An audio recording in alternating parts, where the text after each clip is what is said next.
If you can hit these spots out in the Gulf where you're right in that area where the oil is moving up through and it's getting stuck, and you can obviously make millions and millions of dollars, right, by getting oil and gas out. Now in this area, very specifically in the bay, it's not as much oil as it is gas. So right here where we are, we're getting more natural gas than oil.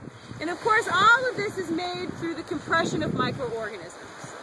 We are not completely 100% certain on how oil and gas forms. If we knew, gas wouldn't be $3 a gallon, right? But we know, right, the key is by having microorganisms, pressure, by having the rock sitting on top of it, and a lot of time, an immense amount of time. You're always told that oil and gas is not a renewable resource. It is, but it's renewing at such an incredibly slow rate, right? We're using a lot faster. So in this area we have a lot more gas, okay, than oil. But obviously, as you can see, right, it's very prolific, and it's very prolific throughout all the Gulf of Mexico, because the Gulf of Mexico is continuing to sink, allowing that salt to move upwards, which allows the oil and gas to move upwards. So, what I want you to do for the next 10 minutes or so, I know it's hot, right, but for the next 10 minutes or so, take a look at these rocks and see if you can find some fossils. Because I can guarantee you, you go home to New Orleans, you are not going to find this anywhere around New Orleans. So take a few minutes, right? We'll come over here to this rock if you want to see it. Take a few minutes and really look, because it's pretty cool stuff. You can nerd out. I won't tell any of your friends. I want to get that really good one on the video. Yes, that's it.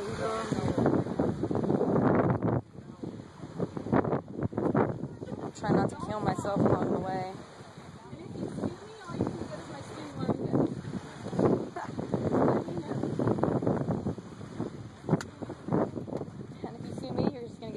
So.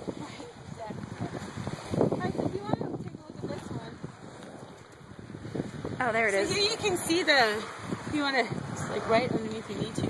Oh, yeah. This is the crinoid stems, if you can see it.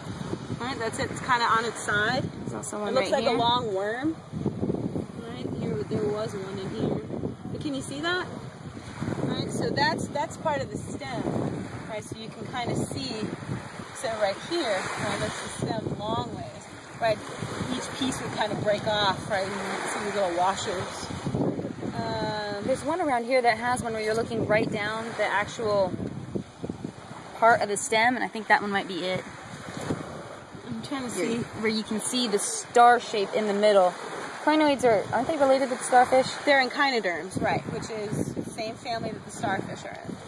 I think everybody. Where's that one that had the crinoid where you look right down the center and you can see the star shape in the middle? Oh. I don't know where that one's at. Another rock? You can see one right here. But if you look on some of these spots in the rock too, you're going to see what looks like a lacy pattern. And that lace, like I said, is what another animal that we call a bryozoa. Like that over there? It's very similar. What's that? On that rock right there? Can you see it over there?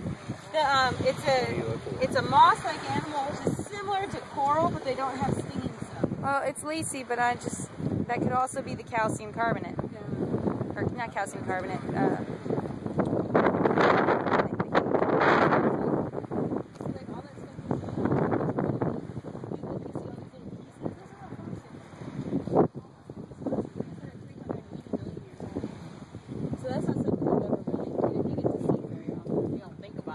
Great layers, you know, limestone. I'm like, that's always been a rock. Some more laminated layers. Right, you don't realize that sometimes these rocks can be made up of literally. I mean, look at how big this rock is. That's calcite encrusting. Way